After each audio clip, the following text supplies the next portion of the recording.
भगवान की कथा बहुत पुण्यदायक है।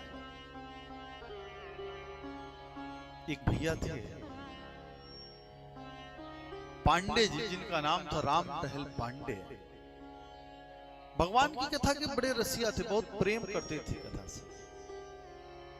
लेकिन परमात्मा की ऐसी कृपा हुई कि उनकी माता जी खत्म हो गई, पिताजी खत्म हो गए। आगे चल करके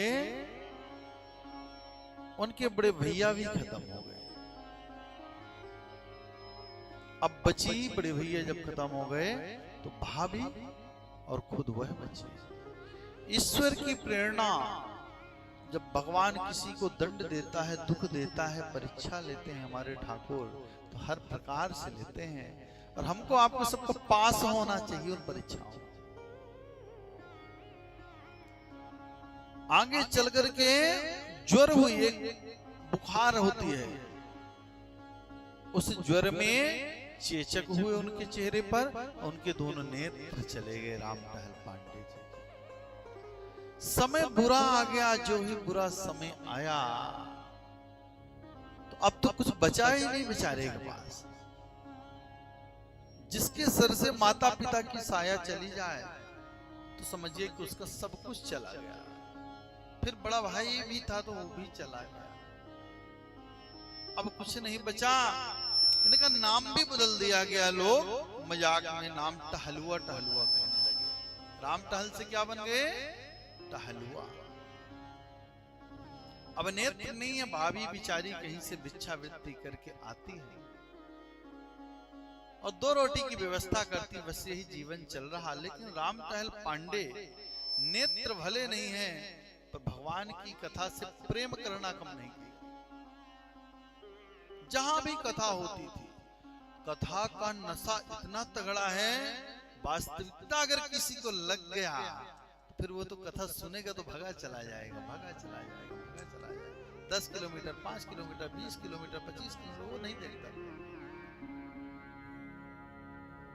आपके जीवन में सभी नशे उतर जाएंगे, मदिरा का, आपके भोले बाबा का, सब नशा उतर जाएंगे। लेकिन जिसको राम का, कृष्ण का नशा लग गया, उसको कभी नहीं उतरता। प्रेम से बोलिए राम टहल पांडे कथा के बड़े प्रेमी थे। एक जगह कथा हो रही थी काफी दूर पर। भाभी उनकी सुबह में रोटियां बांध के दे देती थी, लेकर के चले जाती थी अपनी लाठी से, पूछते पाछते, और कथा स्थल पर पहुंच करके कथा श्रवण करते थे, सुनते थे। अब एक दिन की बात है, काफी तूफान, पानी, आंधी, ये सब आदि इत्यादि हुआ। राम टहल पांडे लेट हो गए। जो ही लेट हुए तो भगवान ने सोचा इसकी आज अच्छे से ही परीक्षा ली जाए, क्या वास्तविकता ये ध्यान लगा रहा, भगवान की कथा में इसका मन लग रहा। भगवान आगे का एक गड्ढा बना दिए, उस गड्ढे में राम टहल पांडे गिर गए। अंधे तो थे ही दोनों आंखों से, और जो ही गिरे कुछ ही समय पश्चात भगवान आ गए। यहाँ पर वह भगवान को कोसना चालू कर दिए थे कि प्रभु इतना दुख दिए आप हमें, हम कभी आपको नहीं कोसे। हम आप है तो थोड़ा सा कुछ गड़बड़ हो जाए तो भगवान को गाली तक देने लगते हैं। प्रेम से बोलिए, सही है गलत है? कहा भगवान गुरु जी वो तो सब बेकार है, जितना अच्छो करो तो बुरो हो, तो कितना सुना देंगे, थोड़ा सा तकलीफ हो भगवान की गलती निकाल देंगे। इतने बुद्धिमान है हम आप सब। राम टहल पांडे कहते प्रभु इतना कष्ट दिए, माता चले गए, पिता चले गए, भाई चले गए, हमारे नेत्र चले गए, सब चला गया, हमने कभी आपको दोष नहीं दिया। हमने यही सोचा जो ठाकुर की इच्छा, जो राम की इच्छा। लेकिन आज हमारी कथा छूट गई। उनके हिसाब से था कि मैं कुएं में गिर गया।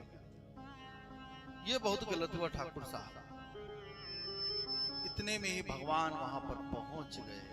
और जो ही भगवान वहां पर पहुंचे, कहते कौन गिरा है भैया? अरे कहते मैं गिरा हूं भाई, निकाल लो, मुझे कथा सुनने जाना है। भगवान कहते हैं कि छोटे से गड्ढे में गिरे हो और कह रहे हो फंस गया, पकड़ के ऊपर निकाल दिए। आगे की ओर बढ़ गए, उन्हें मालूम नहीं पड़ा कि भगवान मिले, ठाकुर मिले। न जाने किस रूप में नारायण मिल जाए। परमात्मा ठाकुर कहां मिल जाए, किसके ऊपर रीझ जाए, कौन सी भक्ति पे प्रसन्न हो जाए आप। गए वहां पर गए तो भगवान की ऐसी कृपा, आंधी तूफान तक कथा 2 घंटा लेट चालू हो गई, कथा भी सुनने को मिल गई। कथा सुनने के लिए बैठ ही रहे थे, इसी बीच में भगवान भावी का रूप बना करके उस दिन रोटी लेकर के नहीं आए थे, तो रोटी ला करके दिए कि ये लोग पाले ना देवर जी। कथा समापन के बाद में स्वीकार किए, रख लिए, भगवान चले गए। कथा समाप्त हुई, प्रसादी पाए, रोटी पाए। रोटी पाने के बाद में श्री कृष्ण गोविंद हरे मुरारी, हे नाथ नारायण वासुदेवा गाते गाते गाते गाते चले गए। और जो ही घर पर पहुंचे तो भाभी ने थाली लगाई, तो कहते हैं इतनी रोटियां दे दी थी कि संपूर्ण मैं पा ही नहीं पा रहा था, खत्म ही नहीं हो रही थी। मुझे कौन सी रोटी, कैसी रोटी।